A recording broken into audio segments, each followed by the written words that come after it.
Good evening and welcome to Bridging Asia, the Singapore Debates, live on Channel News Asia. I'm your moderator, Gaurav Kirti.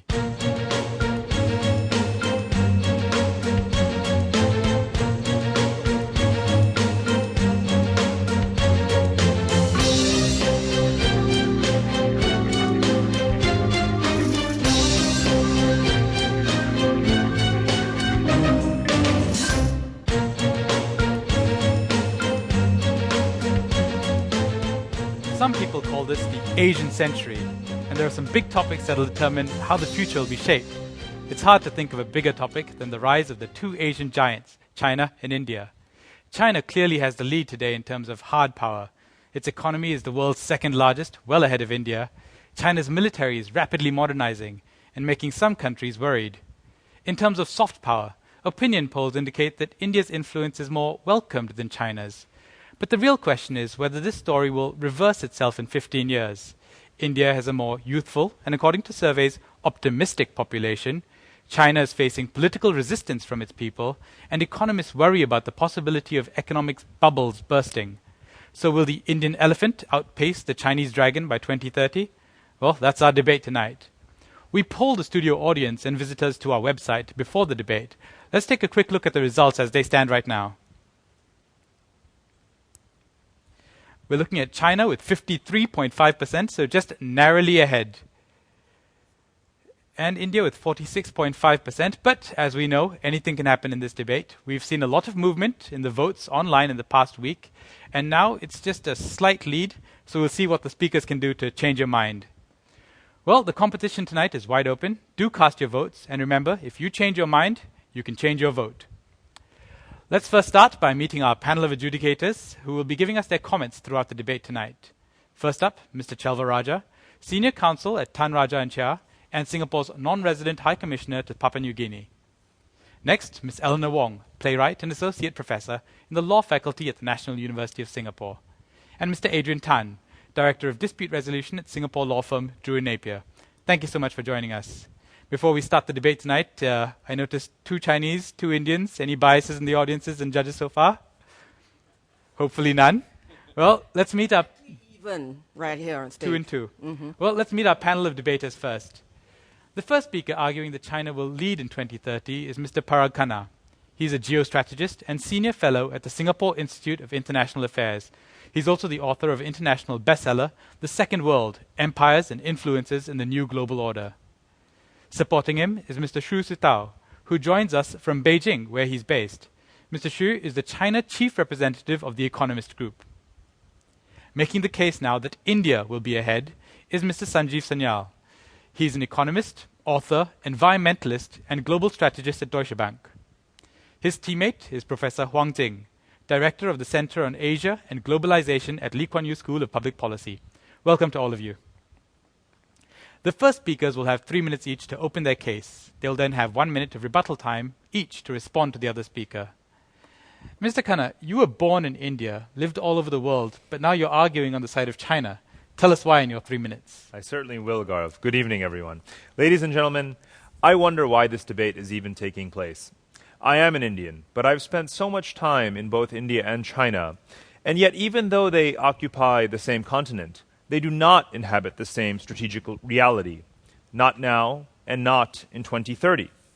A billion people here and a billion people there are not the same thing. Geography, governance, culture, economy, and diplomacy all play a huge role and make a big difference in strategic outcomes. That has been true already in the past 3 decades as we have witnessed China leap far ahead of India, and it will still be true in 2030. China's geopolitical advantage can be summed up in a term from business: first mover advantage. China borders 14 nations, more than any country in the entire world. China has settled borders with all of its neighbors, but notably not India, holding this out as a lever to use and to be cashed in when needed. China has also built up very deep infrastructural linkages, commercial ties with its neighbors, exporting goods while importing raw materials. And it has built a transnational empire of resources already. India cannot ever reverse this first mover advantage. Geography confirms this point. Even if India were as powerful as China, it is hemmed in by the world's tallest mountain range, the Himalaya, and its neighbors are hostile to it, or they are failed states. At most, India will be a naval power in the appropriately named Indian Ocean.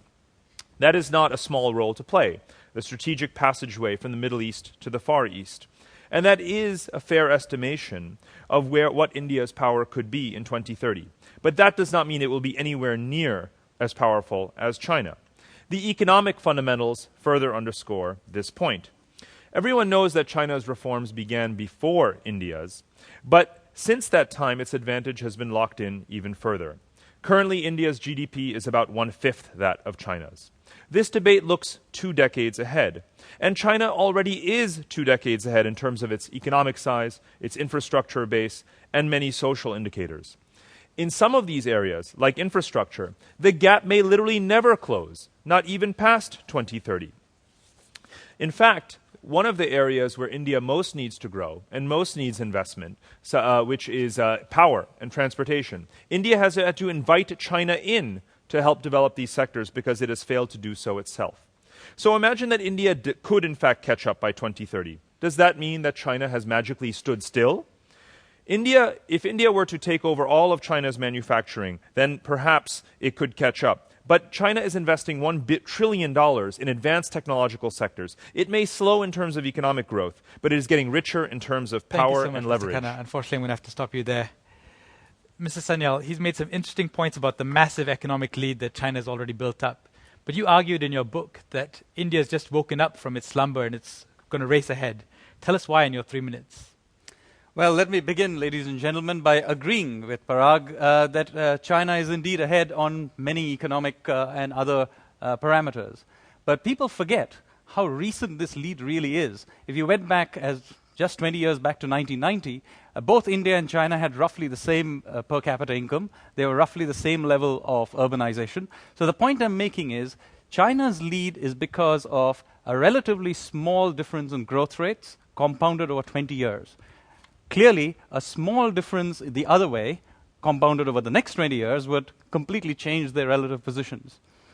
Secondly, a very large part of China's success has been driven by demographics. The fact that over the last 20 years, a disproportionate proportion of China's population has been of working age. Now, starting 2015, that is about to reverse.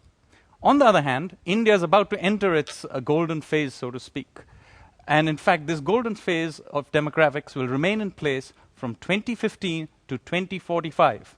Now, let me tell you some statistics that will show you the relative change. Already, over the last 20 years, the number of children in China's primary education system has fallen 18%. India's has gone up by 58%. This is the relative pipeline of human capital coming out. You make your choice. Moreover, a lot of China's growth model has been based on heavy investment into infrastructure. In fact, 50% odd of China's economy is based on fixed investments into infrastructure, which they're, of course, very proud about. But the problem with this model of growth is, of course, with an economy that is now maybe some $8 trillion, they have to find $4 trillion every year to invest. This is not an easy thing to do. And as Japan found out with a very similar economic model till the 80s, that at some point in time, you either begin to misallocate this capital or you have to export it out. If you misallocate it, as we know from the Asian crisis, this whole growth model comes to a grinding halt all of a sudden. If you export it out like Japan did, yes, you lead to growth in other countries, but your own economy slows down. And in fact, Parag may be very right that a lot of Chinese capital will in fact find its way into making Indian infrastructure. But the fact is that is precisely what will make India grow very fast. There's no shame in taking capital from other people. After all, China's own growth rate was due to investment coming in from other countries, including Japan and the West. So, in my view, yes, India is behind today, but looking 20 years out, it's quite clear to me who will be ahead. Thank you so much, Mr. Sanyal. He raises some interesting points about demographics and the sustainability of China's model. Paul Krugman also asked whether there are economic bubbles that are waiting to burst in China. Why do you have so much confidence in China's future? Your 1 minute. Well, in fact, to refute the argument, one simply needs to point out that, again, the conflation of demographic size with a necessary trajectory of economic growth, that assumes that there is competent leadership managing that growth. You have argued that China has grown because of the demographic dividend, but it has also had a continuity of governance, competent governance, and secular governance. India does not have any of these things. The government is not competent, there is not continuity, there is not reliability. These problems continue to plague India. When you spoke about the sweet spot of demographics entering the labor force, India currently has jobless growth because it has not developed the jobs. It even has a skill shortage in certain key sectors. So all of these educated youth could wind up being a listless, unemployed mass of individuals. So I worry that between the gerontocracy of Indian leadership versus the technocrats that have managed China, I would still bet that the Chinese will have managed it a lot better. Thank you so much, Mr. Khanna. Another compelling argument that India's government is going to be the downfall of India itself. Why do you think that India will be able to overcome that in the next? Whereas if Mr. Khanna is relying on Indian leadership eternally remaining incompetent, I must say he must have very thin ice here indeed. But in fact, India is a democracy. It can change its leadership. In fact, as he himself pointed out, there are in fact shortages of skilled labor in India. And as India itself is generating more literacy, in fact, India's literacy right now has risen to roughly the where China was in 1990. My sense is that you will get this pipeline that of skilled human capital coming up the education system, and there's already jobs there for these people. So I think that is already in the pipeline. Now let me just point out one other factor that Parag pointed out earlier, which is that that China has settled borders which India doesn't. That's ridiculous. One of the big problems that India has is with the Chinese border. And in fact, let me point out the Spratlys and several other parcel islands and several other disputes that China has. Thank you so much, Mr. Sanyal. Excellent points. We're going to throw it to the judges now. Chelva, you look unconvinced by both sides still. What are your thoughts? Actually, I was thinking forward. I think we are going to have a tremendous debate. We've had an aggressive opening from both sides. I understand that the side for India has said yes. We are not disputing that China is ahead, but they've only become ahead over the last 20 years. And the very factors that they were enjoying that allowed them to forge ahead is going to swing into India's favor over the next 20 years. And so there's no reason why India shouldn't be able to catch up and forge ahead. Well, we'll have to wait and see. Okay, we'll jump to the two judges later on, but it's time now for a quick break. When we come back, we'll hear from the second speakers on both teams, and we'll have your questions. Stay with us.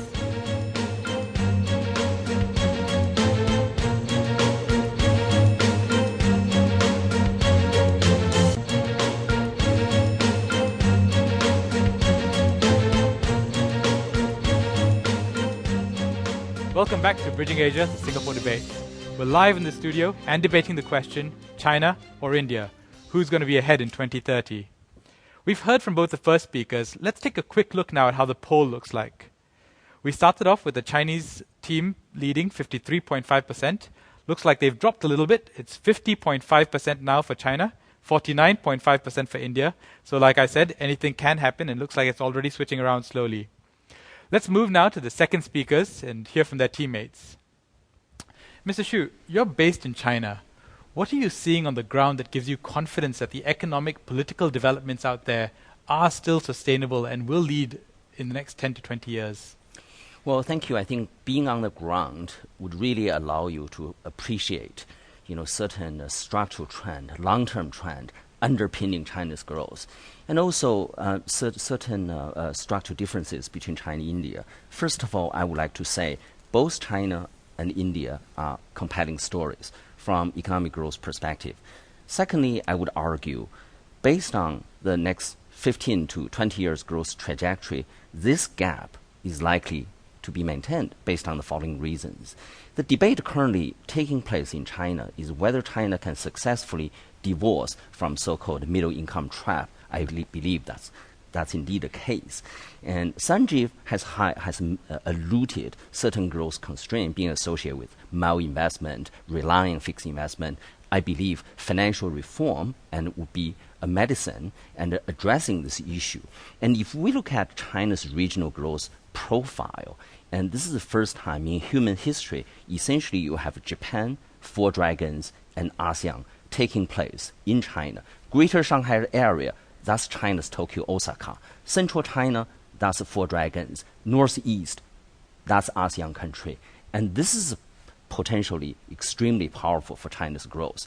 And the financial liberalization, for example, the ongoing process of RMB internationalization, in my opinion, would change the dynamics between investment and saving, addressing some of the issues alluded by Sanjeev.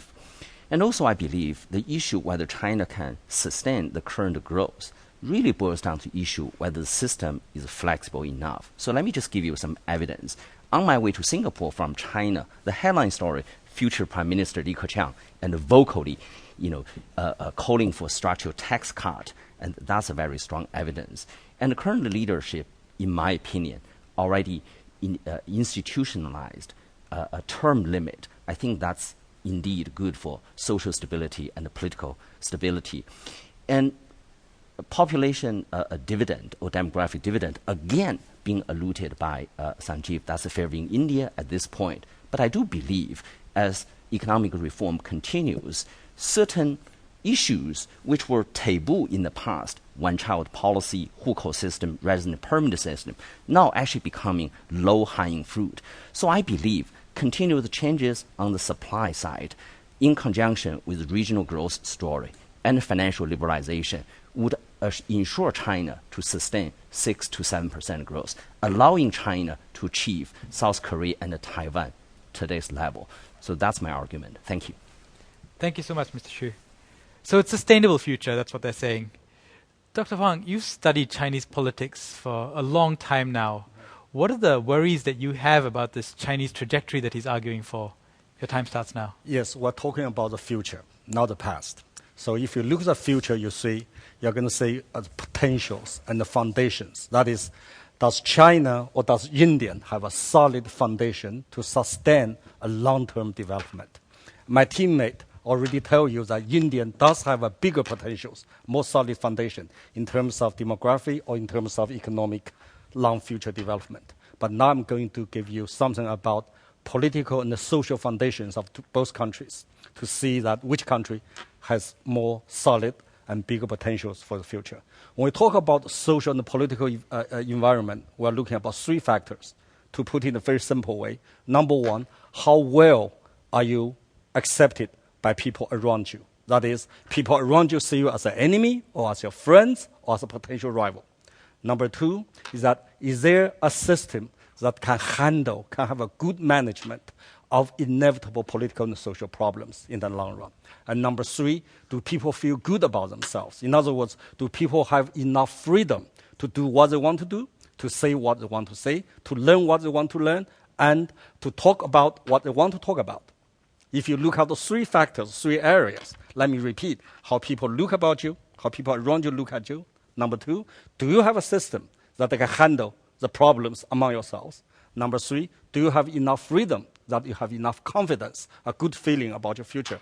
In this case, China is the obvious winner, or China is the obvious loser, I'm sorry. India is the obvious winner. I'm sorry, I'm too excited. India is obviously way ahead of China. Let's talk about the external environment.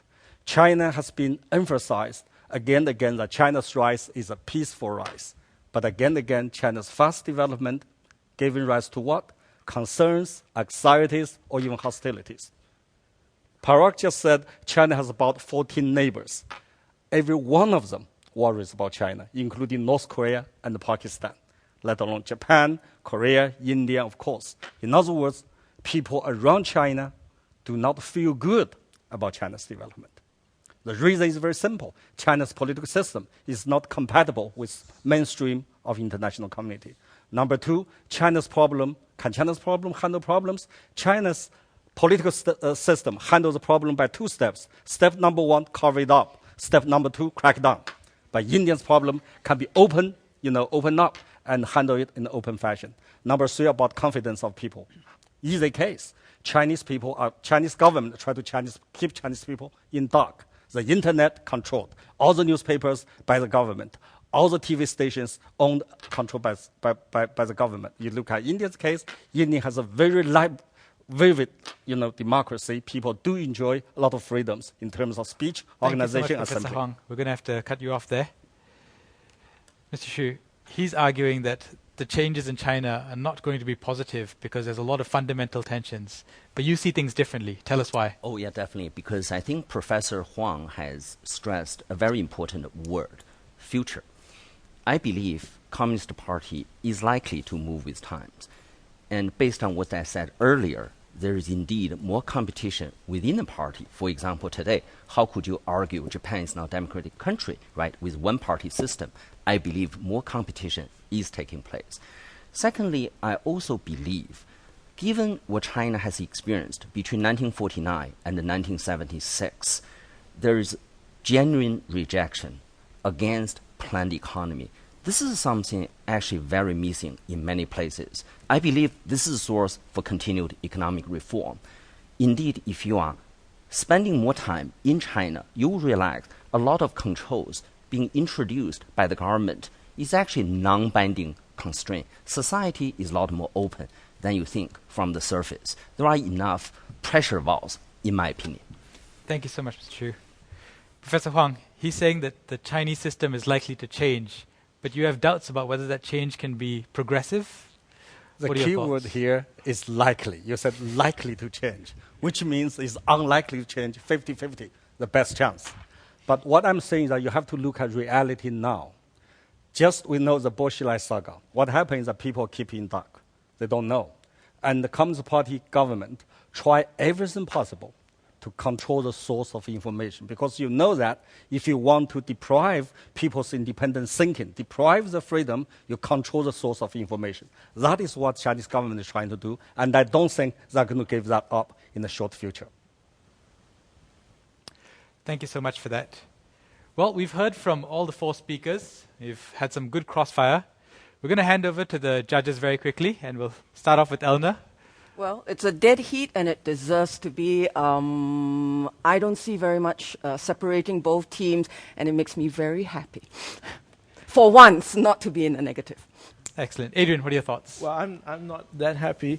I don't I'm like. surprised. No, but I don't like the debate being limited to only measuring who will be ahead in an economic sense. So I liked it when the speakers considered other factors. Who will be ahead in a social sense? Who will be ahead politically, diplomatically? And what I find is it's basically a comparison between Chinese leadership and Indian individualism. You have a democracy in India, a real democracy with flaws, versus a very stratified, organized system in China. And I'd like to examine that. Well, really the question is whether India's democracy is helping it or standing in the way of changes, and whether the Chinese system is sustainable or whether it's going to be the ultimate downfall for the entire system. Look, it's the difference between, Slumdog Millionaire and Crouching Tiger. I love them both, but they're totally different movies, they're totally different cultures, totally different countries. Doesn't mean they can't both succeed. I mean, I'm not sure it makes any difference. 2013, if someone is ahead by 0.2% or 0.3%, is this, whichever way this debate is going to end tonight, I'm going to predict something. The difference is going to be less than 5%. Chelva, quick thoughts from you. I don't see how India's democracy could be said to be standing in the way of its being ahead, because if you take the Indian democracy system with all its flaws and warts and all, surely it must be something to be looked forward to, which puts India ahead when you compare with the system that you have in China, which is a much more closed system. All right, well, thank you so much for those thoughts. The poll has been shifting all over the place in this debate, and looks like now the audience supporting China has gone down to 43.4%, and India is 56.6%. So, like I said, anything can and will happen in this debate, and we're looking at a very close debate now. We've got some time for quick questions from the audience and from our home viewers. Do we have any questions from the audience? How about the gentleman in the rear? Direct your question at any one of the speakers, please. This question is to the India side. I think this story of the tortoise and the hare is a very interesting analogy to compare the possible short and long-term developmental trajectories of both China and India. Yes, China, as the hare, is running faster and is well ahead of India, but the question is for how long? China has won this sprint, but will it also win the long marathon? Or will the hare-tortoise story will become reality? Any response from this side, Mr. Sanyal? Well, that is precisely the point we are trying to make, is that in the long run, whether it's demographics or democracy, they're all in India's favor. And in fact, let me just point out, what may seem like great technocracy can lead you off the cliff. The one-child policy, for example, has already going to cause this problem, but unwinding the one-child policy will not help China at all, because China does not have enough women. For the last 20 years, China has produced 118 girls for every 100 boys. So even if you got rid of the one-child policy, there's virtually nothing that China can do now to unwind what is guaranteed to be a demographic cliff. So there's some demographic problems that policy alone won't be able to solve. Just have to work harder. In which case, you will have to withdraw a very large part of the female population. I'm just teasing. Yeah, I never have thought India would be compared to the tortoise and China to the hare. That's an amazing. Well, it's a great analogy if you're using the sporting analogy. Let's take India that can't win a single gold medal in the Olympics versus China that ranks in the top 1 or 2 and wins well over 100 medals in Olympic Games. Is that the kind of metric that you see reversing in the next 10 years? Let's put this way. If you ask any well-educated people, do you worry that China is going to collapse? Or do you worry that India is going to collapse? The worry about China is not just about slow down, it's about collapse. That means China has serious political social problems. Unless there is a meaningful, substantial political reforms, there is a danger to going over the cliff. But nobody worry about India will collapse. Just slow down a little bit, because India has a political system. Yes, it looks very nasty, looks very messy. But however, still can keep a kind of growth. And nobody worries India going to collapse. That's a fact, right? Before I throw it over to you, very quickly. So what I'm hearing, it sounds like China has the lead, it can maintain the lead, but its lead is its own to lose, and it might just lose it by its own undoing. Your thoughts? An analogy might be the United States is still a superpower, even though other countries have become very powerful as well, such as China, right? So the lead has shrunk, but America is still the first among equals. And we could perhaps apply that analogy to China and India. But it is not fair to say that India is, the Indian democracy. I think their position rests on a fallacy that India's democracy is inherently stable and that it's not prone to collapse. Much of India is still in a state of complete disrepair. It's not even a functioning part of society. What do you say to 400 million destitute Indians, that their democracy is something that's truly nourishing to them? Are they even going to be part of something that you consider a wholesome India? They're not. There is almost in some ways, the word that has not been used at all thus far is devolution. The single D-letter word to describe India is not democracy, but it is devolution. It is the fact that the central parties, the Congress party today or whomever else, cannot hold the country together federally, and therefore power is being completely pushed to the regional and provincial level. In order to even maintain a parliamentary balance, they have to make enormous concessions to local, very localized, very parochial, very ethnic and caste-based sort of parties. So if that's what you call democracy, that's fine. But devolution and democracy are actually pulling India apart. What holds India together is the fact that it is a geographic peninsula, not some virtuous notion of democracy. So we need to not pretend that India is virtuous just because it has the kind of regime type that many viewers might like it to be. You have to look at reality, as Jing said, and the reality is... I'm looking at reality. Let me say that. Yes, diversity is the name of India. India has always been very diversified. The one Indian outside, you go to India, you find thousands of little Indians. But India always held together in the past 2,000 years. With all those problems, India has kept 5 to 8% of growth. After 1991, they decided to reform. And also I want to use your example. You said, okay, United States still ahead, China behind. Use exactly your logic. In the next 20 years, if China continue to develop, China going to surpass United States. So if China can do that, why can't India? So anything is possible. We have a really good debate now on the politics of India and China and the democracy aspects versus China's system. We have time for one more question. Let's hear something else, perhaps from the gentleman in front. The question about, there's been a lot of discussion about demography being destiny in a certain sense, but what about geography?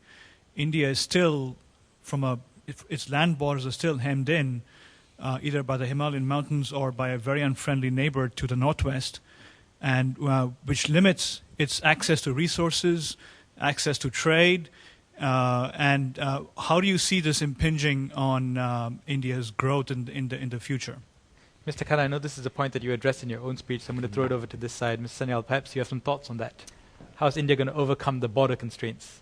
Well, let me point out right in the beginning that in 4,000 or 5,000 years of Indian history, India's economics has always been about maritime trade.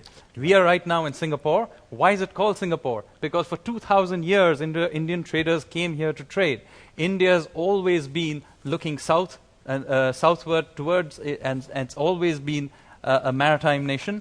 And as the center of economic growth shifts towards this part of the world, with other countries like Indonesia and so on beginning to grow, it's very, very likely that India will generate its own sphere of economic influence and its own networks. Yeah, if you look at ever since the 8th century forward, India's economy has always depended very much on the maritime trade. So modern time, the modern industry, modern economy is very much dependent on maritime trade. That's why the first developed countries like Spain, Portuguese, England, Japan, all of them are maritime countries. Singapore, of course, example. So if you look at that, yes, India have a Himalaya in the north, have a Pakistan very hostile in the east, but India has a vast ocean right open up to India. And if you look at India's economy, it's already very much developed upon this kind of very solid maritime trade tradition. And I believe India will continue to go on that direction. So India is going to try and overcome the borders, but do you guys have any quick thoughts on this, on how the borders will constrain versus allow India to open up? First, there's the fact that not only is there the geographic constraint of the Himalayas, but there is the potential of conflict with neighbors such as Pakistan, which has certainly not gone away since partition. And that's the land base. Now, many countries can be maritime success stories in terms of their trade. That does not speak necessarily to the degree of influence they will have. China, of course, is a land-based power and a maritime power at the same time. It is developing a blue water navy capable of crossing the oceans. It has enormous influence already in North America with its trade in relation with the United States and with Canada, and now with Latin America, whose resources it is extracting and drawing all the way across the Pacific Ocean. So China, what makes China unique in history is that it is not only borders the most countries in the world by land, with whom, again, it has built enormous influence already, it is also a major maritime power. Thank you so much. Actually, before that, I'm glad you mentioned the China's Navy and some of the border disputes. We have an interesting question from our online viewer about hard power. In the event of a military conflict between China and India in 2030, we hope that never happens, but if it does, which side would win? Which side is going to build that military power? We're not going to hear the answer just yet. We're going to take a quick break, but when we come back, we'll come back with the answer to that question. Stay with us.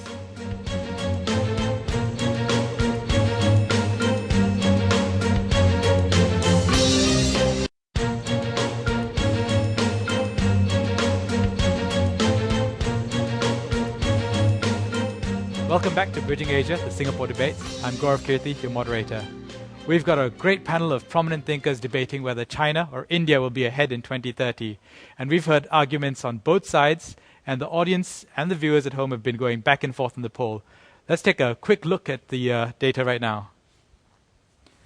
Well, it looks like China now has lost its initial lead and is down to 35.3%, and India has gone up to 64.7%. So it's going back and forth, very exciting debate, and the sign of a good debate is the audience members and the viewers at home are being persuaded by all the speakers. Let's go back to the question that we prompted all our speakers with before the commercial break. In the event of a military conflict between these countries in 2030, which side would win? We'll start with China first. Mr. Xu.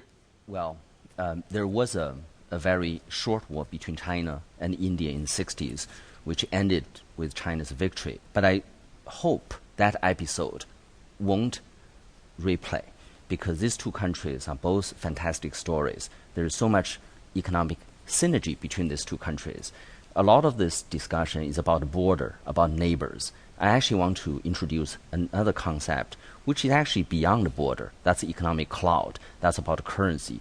As China continues her financial reform, as RMB is becoming, likely, definitely becoming an international currency, reserve currency, I believe in this part of the world, there will be a new currency bloc led by Chinese yuan.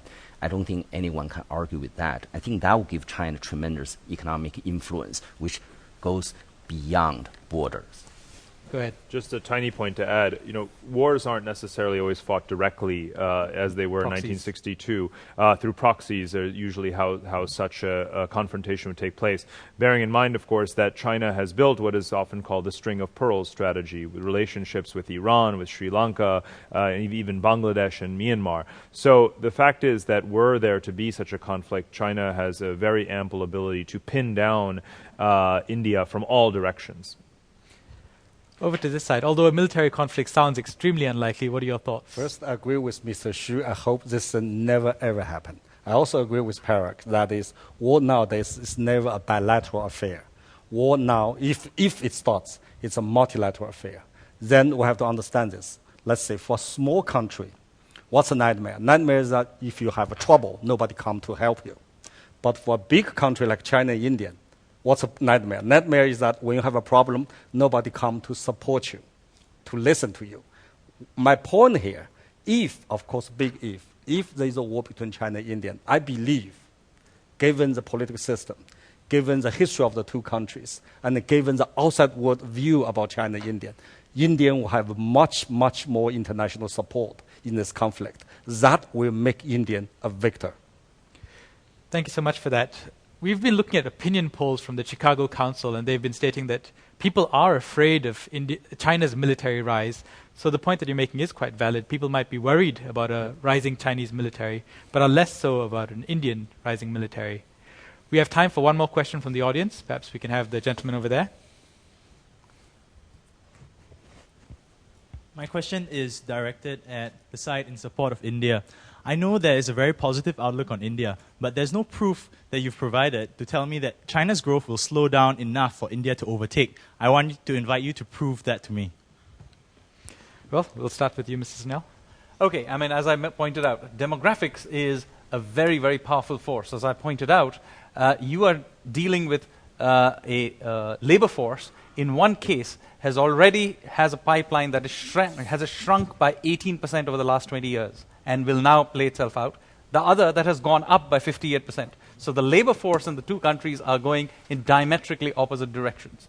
The second reason is that a lot of the growth is due to heavy investment in infrastructure. Now, in the case of China, it has an odd situation that it has invested over the last 20 years, and infrastructure in China is already pretty good. So if it keeps investing $4-5 trillion a year into infrastructure, it's almost certainly wasting it.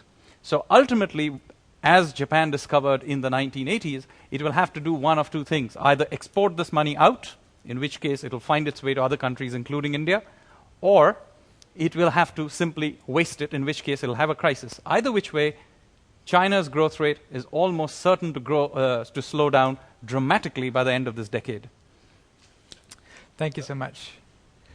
Mr. Xu, you have some thoughts on this as well? Well, I mean, first of all, demographic dividend is a very important issue.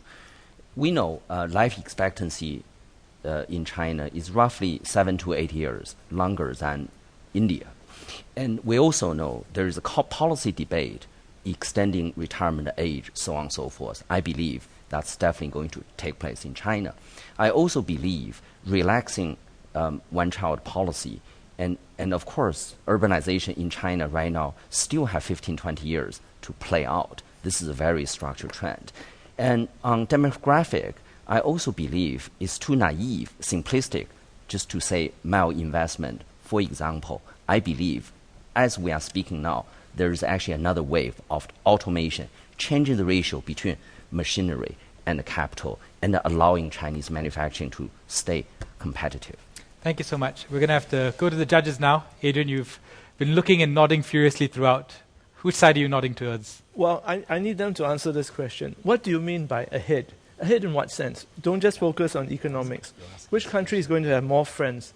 Which country's voice is more influential? Which country's citizens are happier? Which country is attracting more people to emigrate towards it? I think these are all ways to test which country is going to be ahead. So influence and attractiveness. Eleanor?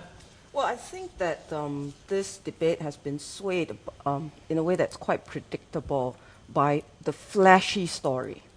And that's easy to get excited by. But that story hinges on, I think, some hopes about China undergoing some kind of implosion. And while that is a possibility, I really don't see it being a likelihood. And so although it may well be the more boring story, I think we've all got to stop getting so excited about the immediate flash of color in front of us, and we've got to ask ourselves, looking at fundamentals and not predicting some sort of a disaster, what is the likely scenario to be? I edge slightly towards China as far as that's concerned. Thank you so much, Eleanor. We're going to take a quick look now at the poll. India has been steadily gaining ground, and it looks like the teams have made some impact. 67.1% of the viewers now support India's case that they're going to be ahead in 2030. So some serious work for the last two remaining speakers on Team China. It's time now for a quick break. When we come back, closing arguments and the final vote. Stay with us.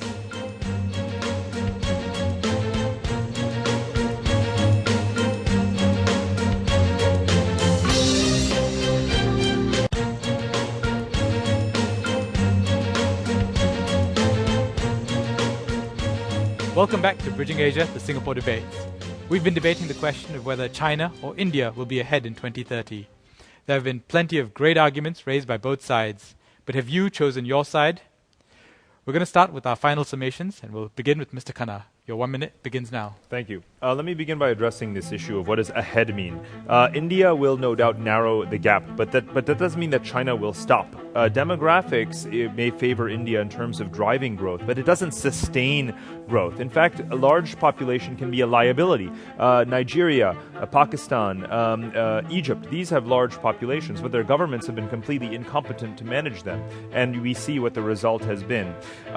There is this equivalency that the Indian side has made between demographics and linear growth is truly unsustainable. Growth is increasingly driven by technology. India barely has a functioning road network, let alone any equivalent of what China has, the 12th five-year plan, which invests $1 trillion in advanced technology sectors, which will drive China's growth and propel its advantage. The other side has not spoken about India's instability, but bear in mind that it ranks far worse on the Transparency International's Corruption Perceptions Index. This devolution issue I mentioned earlier, and the Naxalite movement, which in fact racks 182 out of 593 We're going to have districts. to stop you there. Mr. Sanyal, your 1 minute closing arguments. Time starts now. Well, Parag keeps mentioning that somehow decentralization and devolution of power is a bad thing. But in fact, India was extremely centralized between the 50s, 60s and 70s. And what did we get? 3.5% GDP growth. Why is devolution a bad thing? In fact, as power has decentralized, India's GDP has grown. And in fact, what we have found is that individual states are now beginning to grow at growth rates that equivalent to what the Chinese have been seeing. I mean, Gujarat, for example, or even a poor state like Bihar have been generating growth rates of well over 11%.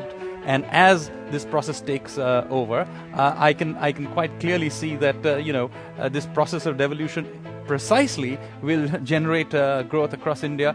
And in fact, as this happens, a new middle class is being generated in India, even as we speak. And that middle class has taken upon itself to, in fact, go after precisely the kinds of corruption and other problems. And we can clearly see that it's already having an influence on the political debate. Thank you so much, Mr. Sanyal. Mr. Shu, he's arguing that decentralization might not be such a bad thing after all, and that India might still succeed. But you disagree. Well, I think this is the main argument on China and whether China's growth is sustainable and whether a crisis would derail China's growth. And people tend to forget, actually, China is already experiencing crisis 40 million migrant workers lost their jobs during financial crisis, and China has come to the realization to rely on seemingly unlimited external demand no longer going to work. So I believe political reform is already taking place, and I believe what Professor Huang has alluded, this political saga in Chongqing, suggesting China may really make the final departure from Mao era. So I think the system in China is still more flexible than people think, and whether it's more centralized or more regional on the surface. So I think China has an excellent chance to divorce so-called middle income trap, and that's making the gap persist. Thank you so much, Mr. Xu. So the system is more flexible than we give it credit for. It's adapting, and it can accommodate to the changes that are coming. In your 1 minute, tell us what you think. Yes, we know that China and India are very different from each other. But one major difference we all agree is that China has a deep, substantial political problem.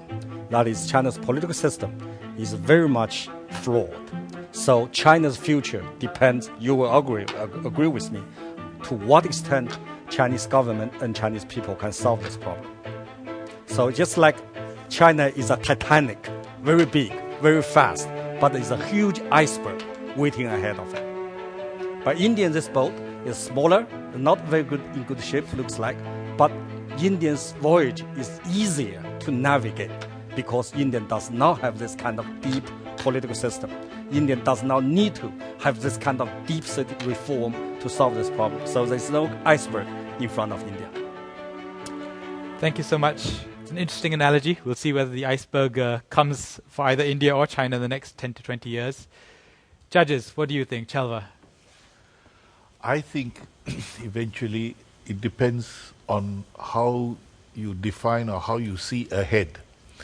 And my own view is that as far as hard power, which both sides accept that China is ahead now, I see no reason why China will slip back on that. In fact, the last 20 years they had a bigger risk of running aground than they have in the next 20 years as I see it. So I see China being ahead on the hard power ground.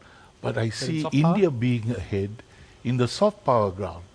It's already ahead, both sides seem to agree on that, and I see it continuing to be ahead. In fact, the very fact that China is becoming stronger and stronger as a hard power makes it less and less likely to be well accepted by its neighbors. Its neighbors will be even more suspicious. If you had to balance now the hard power and soft power, which is more important? Which does your vote go for?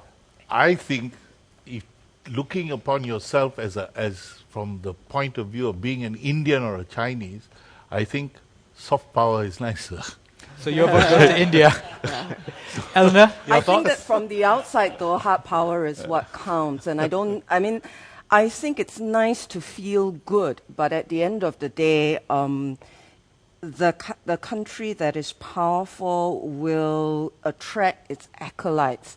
And I do think that although the recent catching up of awakening of India is very interesting and is attention-grabbing, I think that actually the last 40, 50 years or so shows that China is indeed flexible enough and stable enough to be able to evade the iceberg and is so power ahead. I think it's a small chance that it'll sink. Go for China then? I think that whatever the outcome, it shouldn't be 60-30. Sure. It's a 49-51 and 51 China. Adrian, your very quick thoughts. Obviously, both sides agree China is ahead at the moment. 10 years is a very short time. I'm not convinced that China is going to slow down, India is going to catch up. But I am worried about the political system being a limit on growth. There's too much media control. Can a country progress without Facebook? That's my question. Having said that, can a country be considered progressive if it has Facebook, is my question. Well, they have their own version, and we'll see whether that becomes popular. But your final decision? I'm going with China. Okay, thank you guys so much. It's time now to find out who's won this debate. The team arguing for China or India, please go to the website and choose your side.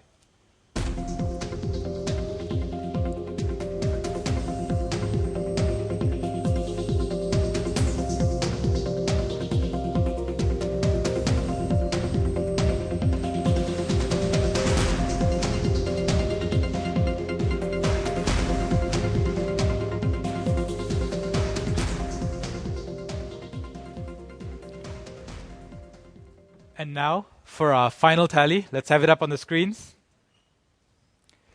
Well, 2 of the judges went for China, 1 went for India, but it looks like the audience went the other way. 70% voted for India, and 30% went for China. So the audience has made their decision. At the start of the show, only 30% of you voted that India would be ahead, but it looks like it's flipped the other way around, and 70% have supported it.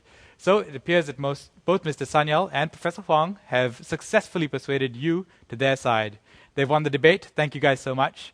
Join us again next week when we round off this season of Bridging Asia with a debate that's grabbing headlines across Asia. Should happiness be the national target? We'll see you again next week on Bridging Asia, the Singapore Debates. Good night.